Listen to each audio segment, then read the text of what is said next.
Welcome to segment 2 of Citizens Forum, being filmed on Tuesday, September the 15th. I'd like to thank again the volunteer crew and Shaw staff. I'd like to begin this segment with an apology because of something I said in last week's show. I criticized two groups that had organized an all-candidates debate. It was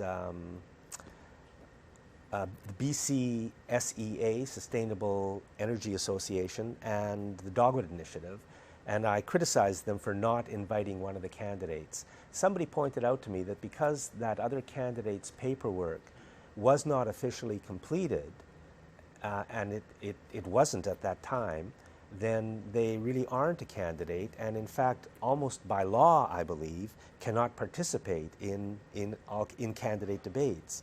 Can't have an office, can't call yourself a candidate until the paperwork with Elections Canada is done. So that was completely my mistake, and again, I want to apologize to both the Dogwood Initiative and BC SEA, who were doing something good and got hammered for it. So. Walter, we're going to start off with 9/11. This is kind of the week of 9/11. And what I heard in the media was the usual BS, as if there were no questions that could ever be asked about 9/11, as if the official story was completely true, as if, I mean, there are so many questions and obvious contradictions in the official 9/11 story. The fact that the media in both Canada and the United States will never say it shows just how completely corrupt these two countries are. And and that has led directly to the creation of ISIS, to Bill C-51, now to the refugee crisis, and who knows where the nations have been destroyed. Syria, Libya, Iraq, Afghanistan. 4 nations destroyed with the full support of our corrupt leadership, our corporate media, the corporations that run this country. If we don't have a revolution in this country and get rid of the lunatics who run us, then they're gonna do it to us too. We are literally fighting for our lives against these people. We've got to get rid of them and replace them with democratic governments. And I just don't know what else to say. Well, there's so much to say about 9/11 because it has shaped this whole era, the way governments operate. The Harper regime has put one repressive law after another, Bill C-51, which is a very, very serious type of... Bill C-24, which is even worse and which nobody knows about. But all these bills, they're all an attack on human rights and civil rights and privacy. And us, all of us. Attacked on our legitimacy as citizens.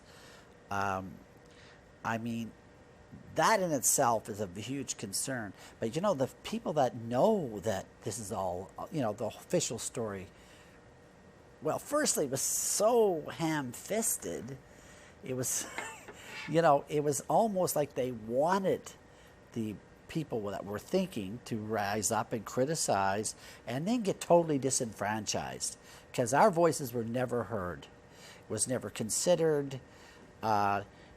Even though the facts are so, you just stand on their own. And here's a couple. First of all, there's no evidence ever of an airplane hitting the Pentagon. There's tremendous evidence that all 3 buildings that fell on that day in September of 2001, that all 3 buildings were brought down by explosives. And the media and the politicians will not talk about it. And I saw something yesterday, literally tens of thousands of Americans have gotten sick and or died because they were the suckers who were sent in to clean up the mess when the people who were behind it all knew that those people would be dead. They were murdering those people, just as they murdered the firemen and the policemen who died on that day and everybody who was in the buildings. It was deliberate, corporate, government murder. And if we can't get rid of those people, they are going to kill us all. No doubt. I mean, we have to face a few things. I mean, whatever you want to call this world, global financial system, if you want to call it international capitalism or, you know, whatever it is, it's been a huge success for the rich, and it's been devastating for the rest of us, and it's been a catastrophe for the planet and for our environment with irreparable damage and all that. And we do have to change that. And if some people think that sounds like socialism or communism or something, it doesn't matter, because we have to get these reins back into the hands of democracy and out of the hands of these people. That's it. It's democracy. It doesn't have to be social and it has to be democracy. Yeah. So we get what we want. We have no democracy left in this country. This election is a complete sham as far as I'm concerned, although I am going to vote.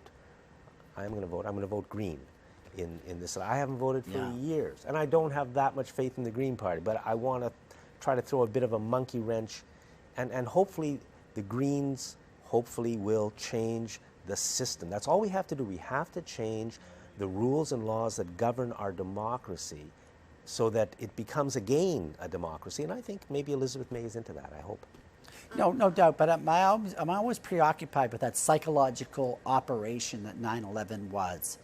That dichotomy from reality to this official story, when it was so bizarre and so outlandish and so unbelievable, but it didn't seem to matter. As a matter of fact, the more outlandish it was, the better for them, because they could stuff it down our throats.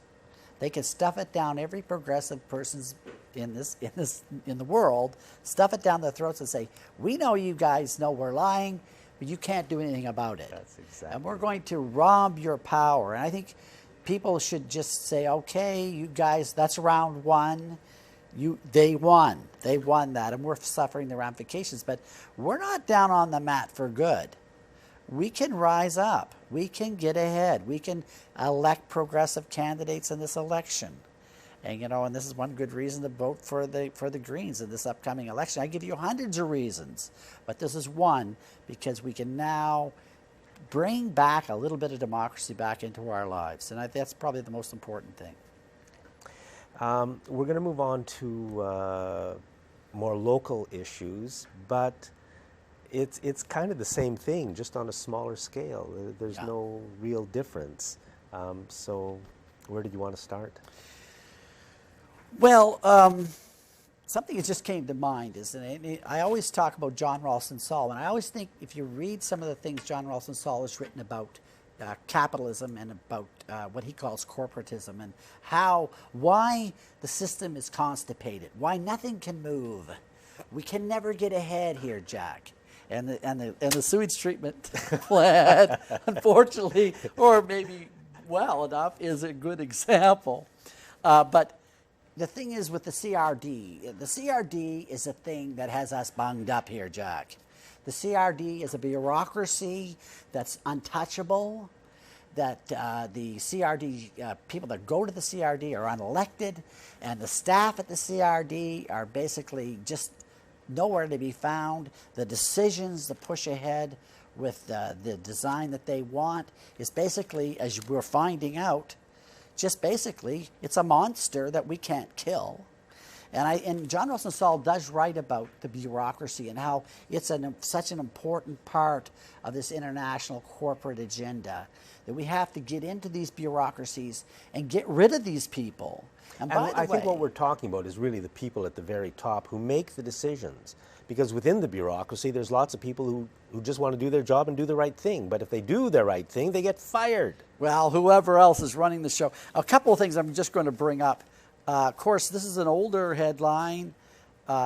It's about Cetera. The boss of Cetera was finally let go, and with a little $500,000 going away present. And before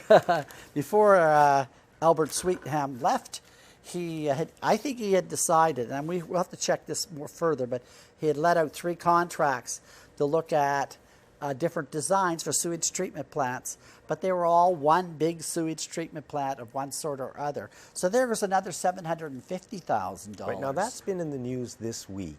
because at some point in time, somebody made a decision, even though they knew that the McLaughlin Point plant was not going ahead. They still put out 3 contracts for $250,000 each for somebody to do a study on how to build that plant that wasn't going to go. And now it's come out in the news this week, and everybody's thinking, oh, that's just standard operating procedure. Yes, you know, ba ba ba ba ba. That was $1 million down the drain. And somebody has to be held accountable. I don't know who made the decision, but whoever did make the decision, the fact that our politicians will not in any way hold them accountable and just say, oh yeah, another $1 million. And it's a disaster for this city, and it seems like we're back on track, very possibly, for still 1 or possibly 2 secondary treatment plants being built, and somebody, they want the money. They want to do the least amount of work to get the most amount of money. And that's where we're being led, I fear. I mean, I don't know, but that's from, and we've been following it a bit. That seems to be where we're going. Well, it's hard to really figure it out, as you know. Where are they going with this? Nobody seems to want to answer that plain old question. Are we talking about a distributed system and a tertiary type of system? Don't seem to hear much about it, but we do hear a lot about this east side, west side committees, and they're still talking about these massive treatment plants, which, who wants that? Nobody wants it, Jack. We already know it's a bad idea. And that is the strange thing about it. There's nobody that's going to step up. This is the deal, Jack. If you had elected CRD or elected representatives you could go to, that they could say, okay, look, this is what we want. The public has spoken. We want this type of treatment system. Let's move ahead. But we haven't ever had that. We've never had a referendum or a plebiscite on it, nothing like that.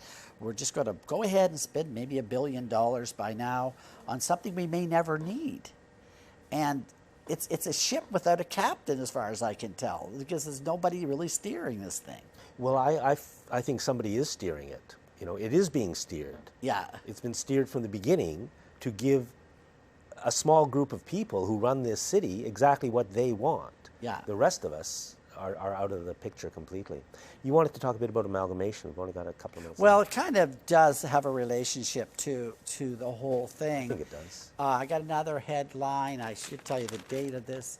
Friday, July 31st. But nevertheless, we have Peter Fassbender, the ex-Minister of Education, now taking over and now going to be looking into this issue around amalgamation. Now, boy, we take a lot of comfort in that Peter Fassbender is going to be talking about this, and the province is going to be talking about this. Would you go to the province and ask the Clark government for advice on anything? I wouldn't, because we know for sure that they are fully 100% in the pockets of the corporations. Amalgamation usually works well to make some people money, but it doesn't work well for the rest of the populations, and we've seen that time and time again. Amalgamation is usually a bad idea for expenditures. Usually taxes skyrocket and services go down, and we have more population and less representatives, and we have large interest groups having more influence. Yeah. And here we have the Liberal government going to be advising us on that. And nobody is more behind it than CFAX Radio right here in the city. That's right. Owned by Bell Media. I mean, they certainly don't work for the interests of the people of this city. I just want to finish with a bit about climate change. The huge fires that are burning in California right now, literally thousands of people out of their homes there. It's cars, folks. We've got to face the fact that the age of the car has got to be over, and the age of overconsumption has got to be over. We all have to move back to a much, much, much simpler life if we want to avoid complete and total devastation and catastrophe. So let's start moving in that direction. And here we have an election, nobody will even say the word climate change. Walter, thank you very much. Always a pleasure, Jack. And thank you for watching this segment of Citizens Forum.